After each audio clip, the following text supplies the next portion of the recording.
Shalom saudara yang terkasih di dalam Tuhan Yesus Kristus. Kembali lagi bersama saya di kanal YouTube Raja Wali Kasih. Bersama-sama kita akan merenungkan kebenaran firman Tuhan dengan tema yang rajin layak menerima berkat. Sebelumnya kita akan berdoa terlebih dahulu. Bapa di surga, terima kasih buat anugerah kasih-Mu yang berlimpah-limpah atas kami.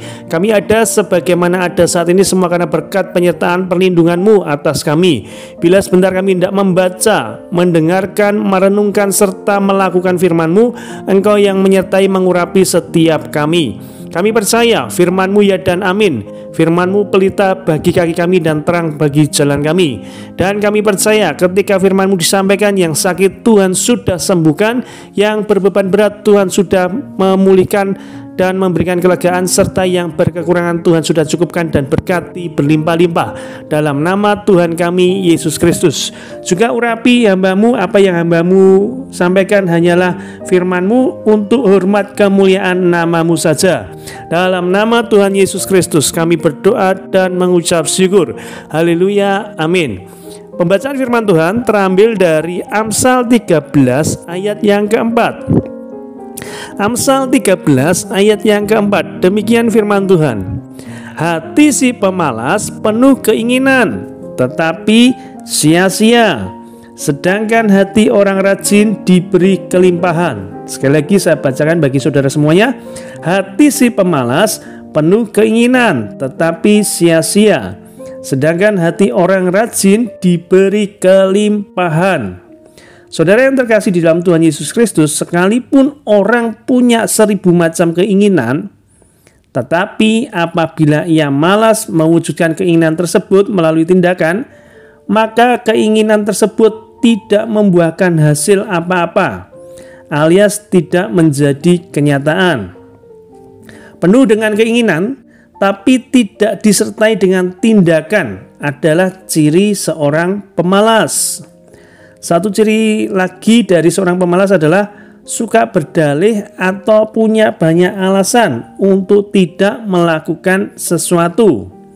Jadi si pemalas itu punya banyak keinginan, tetapi tidak ada yang namanya tindakan. Nah, jika ciri itu ada pada saudara, maka berubahlah mulai dari sekarang. Karena sekali lagi kemalasan hanya mendatangkan kerugian. Tidak ada sisi positifnya. Bahkan pengkhotbah menuliskan di dalam Pengkhotbah 10 ayat yang ke-18, oleh karena kemalasan runtuhlah atap, dan oleh karena kelambanan tangan bocorlah rumah. Nah, saudara yang terkasih di dalam Tuhan Yesus Kristus, jadi pemalas itu dia punya keinginan tetapi tidak ada namanya tindakan. Dan kalaupun disuruh pasti banyak alasannya sehingga tidak melakukan tindakan apapun. Jadi pemalas itu hanya punya keinginan saja tapi sia-sia karena keinginannya tidak mungkin terwujud karena tidak ada yang namanya tindakan. Tuhan menghendaki anak-anaknya untuk tidak menjadi pemalas, tetapi menjadi pekerja yang rajin. Mengapa? Yohanes 5 ayat 17. Demikian firman Tuhan. Karena Bapakku bekerja sampai sekarang, maka aku pun bekerja juga. Ya, sekali lagi. Bapakku bekerja sampai sekarang, maka aku pun bekerja juga. Sejak awal penciptaan, Tuhan sudah mendesain manusia untuk bekerja. Di dalam Kejadian 2 ayat yang ke-15 dikatakan, Tuhan Allah mengambil manusia itu dan menempatkannya dalam Taman Eden untuk mengusahakan dan memelihara taman itu. Jadi desain daripada penciptaan manusia sejak awal pun sudah didesain untuk manusia itu rajin, ya. Jadi ditempatkan di Taman Eden untuk mengusahakan dan memelihara taman tersebut.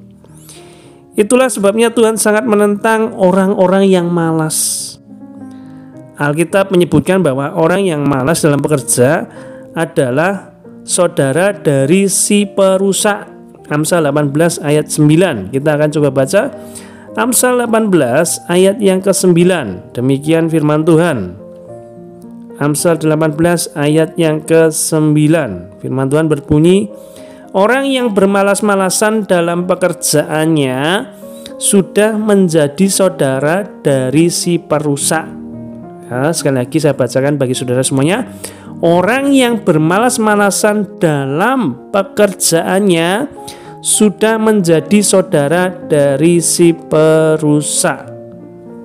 Makanya Tuhan menentang orang-orang yang malas, ya, karena itu sudah menjadi saudara dari si perusak.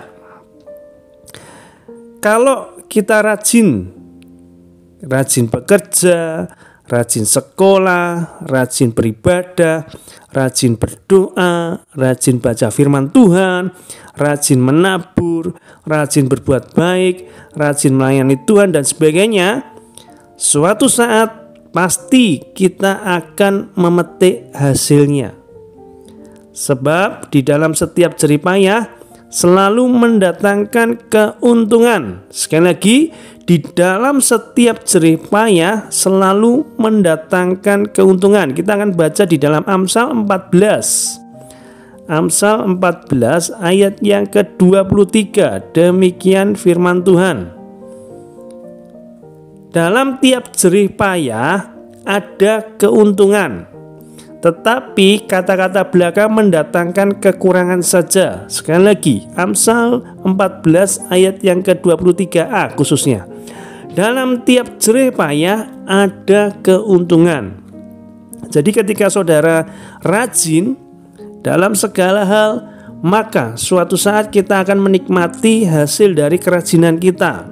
Firman Tuhan sudah menyatakan demikian. Setiap jerih payah selalu ada keuntungan bagi kita. Kerajinan adalah jalan yang akan menuntun saudara dan saya kepada mujizat dan berkat. Ya, lewat kerajinan kita bisa mendapatkan mujizat dan berkat Tuhan. Sebaliknya, kemalasan menutup pintu berkat. Sebab Tuhan tidak akan pernah memberkati orang-orang yang malas. Yusuf adalah salah satu contoh orang rajin yang tercatat di Alkitab. Karena kerajinannya dalam bekerja, ia dipercaya oleh Potifar dan disukai oleh kepala penjara.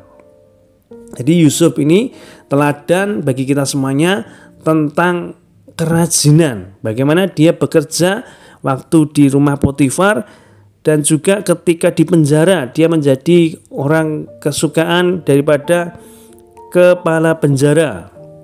Orang yang rajin dimanapun berada dan ditempatkan selalu menjadi berkat dan hidupnya berdampak bagi orang lain.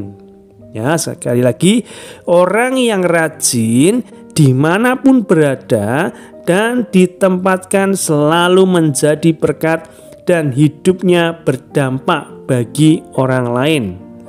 Dinyatakan bahwa Yusuf menjadi orang yang selalu berhasil dalam pekerjaannya. Kejadian 39 ayat yang kedua kita akan baca di dalam kitab Kejadian 39 ayat yang kedua. Demikian firman Tuhan.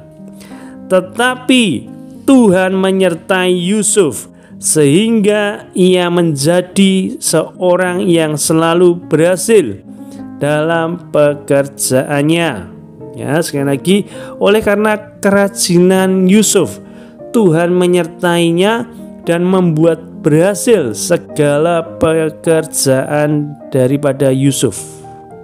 Ya, jadi ini pentingnya bagi kita semuanya untuk kita bisa menjadi rajin dalam segala hal. Sebab dengan rajin itu adalah jalan menuju mujizat dan berkat yang Tuhan sudah sediakan. Dengan rajin pula Tuhan menyertai kita dan akan membuat berhasil apapun yang kita kerjakan bersama Tuhan. Jadi kerajinan itu memiliki banyak keuntungan. Di dalam Amsal 21 ayat yang ke-5a dikatakan, rancangan orang rajin semata-mata mendatangkan kelimpahan. Rancangan orang rajin, ya, ganjaran bagi orang rajin semata-mata mendatangkan kelimpahan. Maka dari itu, yang kita masih malas-malasan dalam bekerja, dalam sekolah, dalam beribadah, dalam pelayanan, berdoa, yuk sama-sama kita memperbaiki sikap kita untuk kita bisa menjadi rajin. Sehingga dari kerajinan yang kita lakukan, kita akan memetik hasilnya. Berguna, bermanfaat juga bagi diri kita masing-masing. Tuhan Yesus memberkati. Mari sama-sama kita berdoa. Bapak, terima kasih buat firman-Mu yang boleh kami renungkan tentang kerajinan ini Tuhan.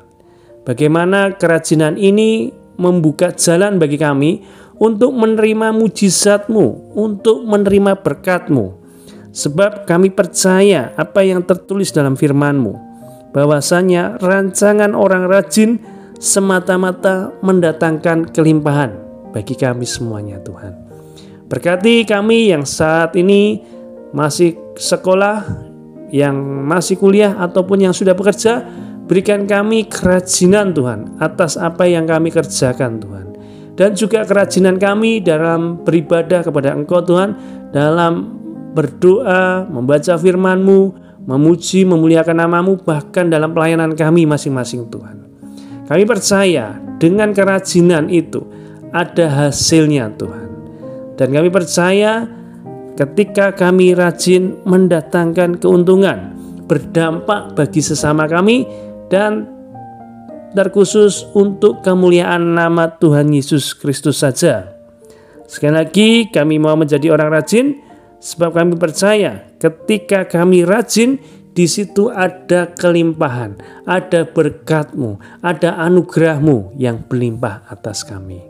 Berkati para pendengar, subscriber maupun viewers kanal YouTube Raja Wali Kasih, dengan segala pergumulannya tetap rajin dalam berdoa, tetap rajin menanti-nantikan Tuhan, tetap rajin berharap kepada Tuhan, sebab Tuhan sudah menyediakan pintu mujizatnya bagi kami yang senantiasa rajin mencari Engkau Tuhan, mencari terlebih dahulu kerajaan Allah dan kebenarannya, maka semuanya akan ditambahkan dalam kehidupan kami. Terima kasih Tuhan Yesus, terpujilah nama-Mu. Dalam berkat nama Tuhan Yesus Kristus kami berdoa dan mengucap syukur. Haleluya, amin.